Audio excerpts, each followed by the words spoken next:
హైదరాబాద్ రవీంద్ర భారతిలో భాషా సాంస్కృతిక శాఖ ఆధ్వర్యంలో పొన్నం సతయ్య గౌడ్ 14వ వర్ధంతి నిర్వహించారు. రచయిత చంద్రబోస్, బలగం ఫేమ్, ఒగ్గు కథా గాయని కొమురమ్మలకు పురస్కారం అందజేశారు. స్పీకర్ గడ్డం ప్రసాద్, మంత్రులు పొన్నం, శ్రీధర్బాబు, జూపల్లి, ఎమ్మెల్యేలు ఈ కార్యక్రమంలో పాల్గొన్నారు.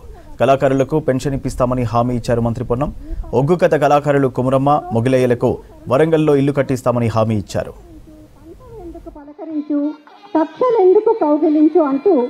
పొన్నం సత్తయ్య భావజాలాన్ని తాను ఎప్పుడూ ఆకస్మికంగా ఎటువంటి మా అందరికన్నా ఫిట్గా ఉండేటువంటి వాడు సడన్గా చనిపోయినటువంటి పరిస్థితులు 14 సంవత్సరాల క్రితం వారిని ఎప్పుడు కూడా వారి కొరకు ఒక స్మృతివనాన్ని కూడా నిర్మించుకున్నాం కరీంనగర్ మా తోటలోన.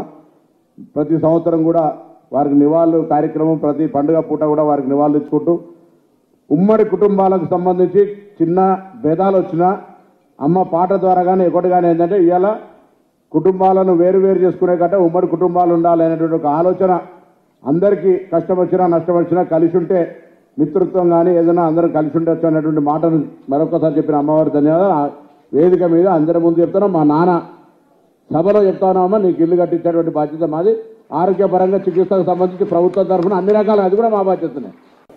గొప్పగా ఈ యొక్క పొన్నం సత్తయ్య గారి స్మారక అవార్డు అనేది ఈనాడు బలగం సినిమా చూసినప్పుడు మనకు అందరికీ కూడా స్పష్టంగా కనపడతా ఉంది. యావత్ సమాజాన్ని కదిలించినటువంటి సన్నివేశాలు ఉన్నాయి. ఇలా ఉమ్మడి కుటుంబాలు యొక్క సంస్కృతి వస్తుంది కాబట్టి ఈ యొక్క అనాథాలకు మూల కారణం కాబట్టి వారు స్పష్టంగా చెప్పలేదు. మరి ఆనాడు అబ్దుల్ కలాం గారు చెప్పినటువంటి మాటని ఈనాడు కళ్ళారా మనం పొన్నం సత్తయ్య గారి కుమారులు ఇప్పటి కూడా ఉమ్మడి కుటుంబంగా ఉన్నారు. నిజంగా వారి కుటుంబాన్ని అభినందిస్తూ మరి ఈ సంస్కృతి మనం ముందుకు తీసుకుపోయినప్పుడే ఈ యొక్క ఎట్లయితే ఒక మాట ద్వారా చెప్పలేనిది ఒక పాట ద్వారా, ఒక సినిమా ద్వారా చెప్పగలుగుతాం. అది కళ్ళ కట్టినట్టుగా ఉంటుంది. దానికి ఈ యొక్క బలగం సినిమానే ఒక నిదర్శనం. ఈరోజు ఎంత ఎదిగినా ఒదిగి ఉండాలనే కుటుంబ పరంగా ఆలోచన చేస్తా ఉన్న సంస్కృతి, ఆ మర్యాదలు తప్పకుండా చెప్తా ఉన్నాం. ఈరోజు పొన్నం సత్తయ్య గారు ఆ రోజు చిన్ననాటి నుంచి విలువలను, మరి అమ్మగారితో పాటు విలువలను, వారి కుటుంబ పరంగా ముందుకు నడిచిన వైనాన్ని మేము ప్రతినిత్యం కూడా చూస్తూ ఉంటాం. పొద్దున్న లేవగానే ఎప్పుడు చూసినా కానీ ఈ మధ్యలో నేను ఎప్పుడు కలిసినా ఏదైనా బండ్లో పోతున్నప్పుడు కూడా మా ప్రభాకర్ గారు అమ్మకు ఫోన్ చేస్తాడు. రాత్రో పొద్దున్నో చేస్తారు కదమ్మా, పొద్దున్నో రాత్రో ఫోన్ చేస్తాడు. ఫోన్ చేసి ఖచ్చితంగా ఫోన్ చేస్తాడు. చాలా ఒక మంచి నేచర్ అది. అది వారిలో ఉన్న గొప్పతనం అనుకోవచ్చు. వారి ఆశీస్సుల వలన ఈరోజు కిందపడి మీదపడి మళ్ళీ ఒక్కసారి మంత్రిగా నిలిచిందంటే ప్రత్యేకంగా వారి ఆశీస్సులున్నాయి. పైన మరి సత్తయ్య గారి ఆశీస్సులున్నాయి. అమ్మగారి దీవెనలు నిత్యం ఉంటాయని అవార్డు గ్రహీత కెఎస్ చంద్రబోస్ గారికి మరియు శారదా కథలతో మనందరినీ బలగం సినిమా ద్వారా పేరొందిన శ్రీమతి కొమరమ్మ శ్రీ మొగలయ్య గారులకు హృదయపూర్వక శుభాకాంక్షలు తెలియజేస్తున్నాను. తండ్రి అంటే జన్మం ఇవ్వడమే కాదు, తన పిల్లల అభివృద్ధి అండగా ఉంటూ విలువలతో కూడిన జీవనానికి పునాదులు వేసే బాటసారి.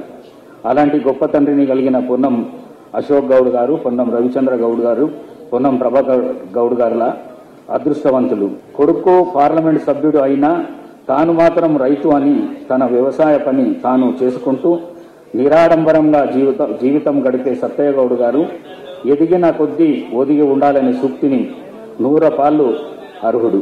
ఇంటికి ఎవరు వచ్చినా చేయి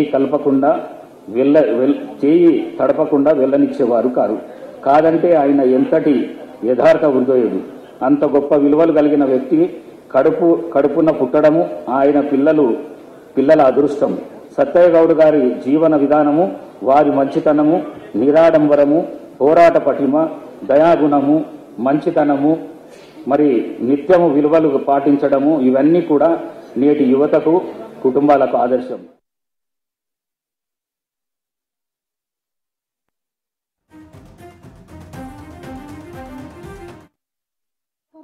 సంవత్సరానికి అతని కందు పోయింది. కళ్ళు వెనక చెవులు చుట్టూ వినపడతలేవు. మళ్ళీ ఈ సంవత్సరం పచ్చవాతం వచ్చింది, బ్రెయిన్ మీద రక్తం గడ్డగట్టి మతి చిత్తం తప్పి పిచ్చోని తీరు ఊరుతాడు మనసు మీద. ఇప్పుడు నేను ఇట్లొస్తే ఏడుతాను నాయన, ఏడ్చుకుంటాం మాట్లాడతాడు.